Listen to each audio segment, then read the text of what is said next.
Assalamualaikum warahmatullahi wabarakatuh. Nama saya Rizka Safarina, semester PAI 6D, ingin menjelaskan tentang hadis peranan orang tua dalam pendidikan. Haddatsana Mu'ammalu bin Hisam ya'nil yaskuru haddatsana Ismailu an Sawari Abi Hamzah qala Abu Dawud wa huwa Sawaru bin Dawud Abu Hamzah al-Muzani Yusayrof an Amri bin Su'aib an abihi an jaddihi qala Rasulullah sallallahu alaihi wasallam muru auladakum bis salati wa hum abna'u sab'i sinina wadribuhum 'alaiha wa hum abna'u asri sinina wa farriqu bainahum fi madaji'in. Diriwayatkan dari Mu'ammal bin Hisam yakni Al-Yasikuri dari Ismail dari Sawar bin Daud Abu Hamzah Al-Muzani Al-Sayyarofi dari Amr bin Su'aib dari ayahnya dari kakeknya. Ia berkata, Rasulullah bersabda, suruhlah anak-anakmu melaksanakan sholat pada saat mereka berumur 7 tahun dan pukullah mereka jika mereka meninggalkan saat mereka berusia 10 tahun dan pisahkan mereka dari tempat tidurnya. Kandungan hadis. Bekal pendidikan agama yang diperoleh anak di lingkungan keluarga akan memberinya kemampuan untuk mengambil haluan di tengah-tengah kemajuan. Demikian pesat keluarga muslim merupakan keluarga yang mempunyai tanggung jawab yang sangat besar dalam mendidik generasi-generasinya untuk mampu terhindar dari berbagai bentuk tindakan yang menyimpang. Oleh sebab itu, perbaikan pola pendidikan anak dalam keluarga merupakan sebuah keharusan dan membutuhkan perhatian besar. Suatu kenyataan yang dapat dipastikan bahwa masa remaja adalah masa yang penuh dengan kegoncangan.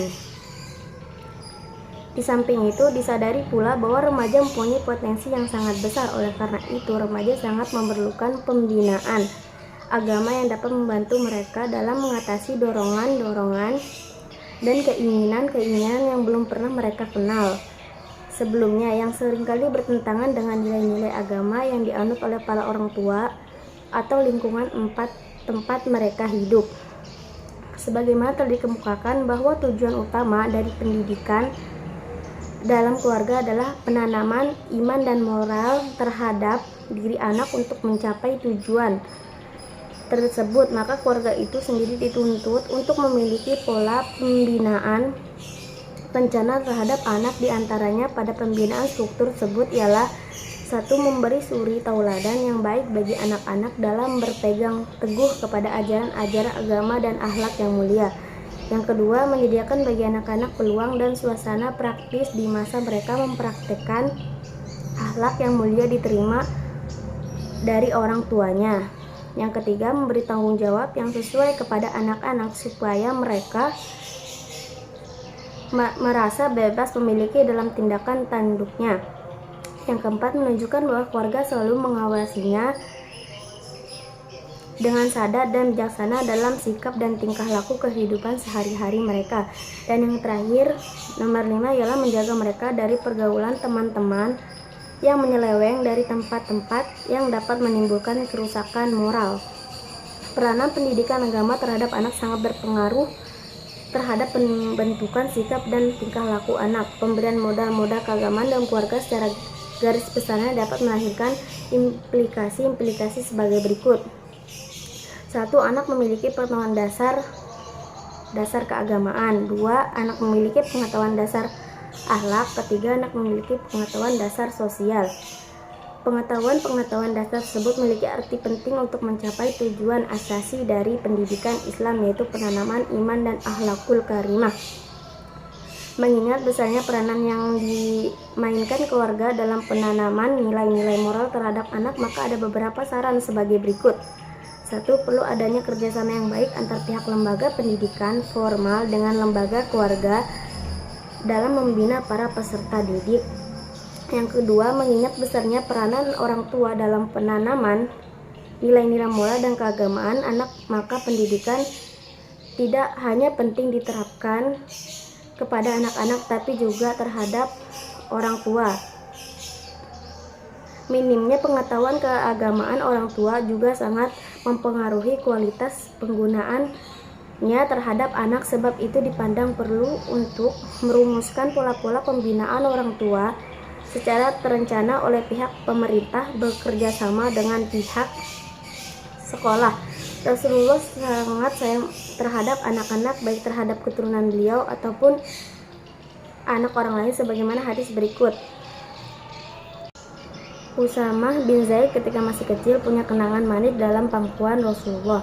An Asamata bani Zaidin radhiyallahu anhuma haddatsana anin nabiyyi sallallahu alaihi wasallam annahu kana ya'khuduhu wal hasana fa yaqulu Allahumma ahibbahuma fa inni ahibbuhuma. Bersumber dari Usamah bin Zaid, ia menceritakan bahwa Rasulullah pernah mengambil dan mendudukkanku di atas pahanya dan meletakkan Hasan di atas pahanya yang lain. Kemudian memeluk kami berdua dan berkata, "Ya Allah, kasihanilah keduanya, karena sungguhnya aku mengasihi keduanya." Begitulah Rasulullah bersikap kepada anak-anak. Secara halus beliau mengajarkan kepada kita untuk memperhatikan anak-anaknya. Beliau juga mencontohkan dalam praktik bagaimana bersikap kepada anak dengan penuh cinta, kasih, dan kelemah lembutan. Karena itu, setiap sikap yang bertolak belakang dengan apa-apa yang dicontohkan oleh Rasulullah SAW adalah bentuk kejahatan kepada anak-anak.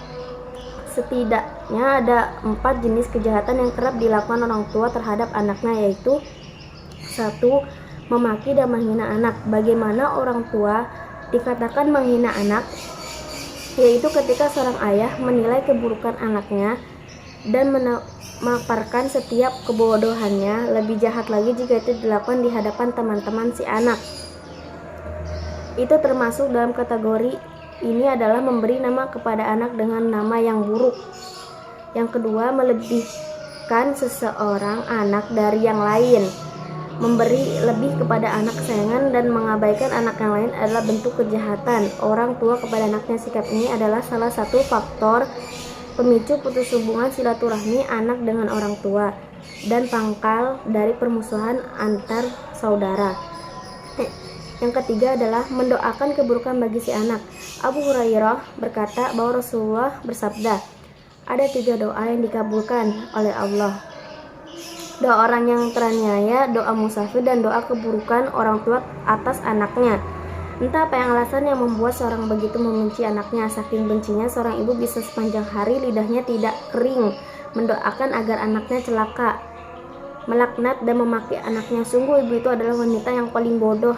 Setiap doanya yang buruk, setiap ucapan laknat yang meluncur dari lidahnya, dan setiap makian yang diucapkannya bisa terkabul lalu menjadi bentuk hukuman bagi dirinya atas semua amal lisannya yang tak terkendali.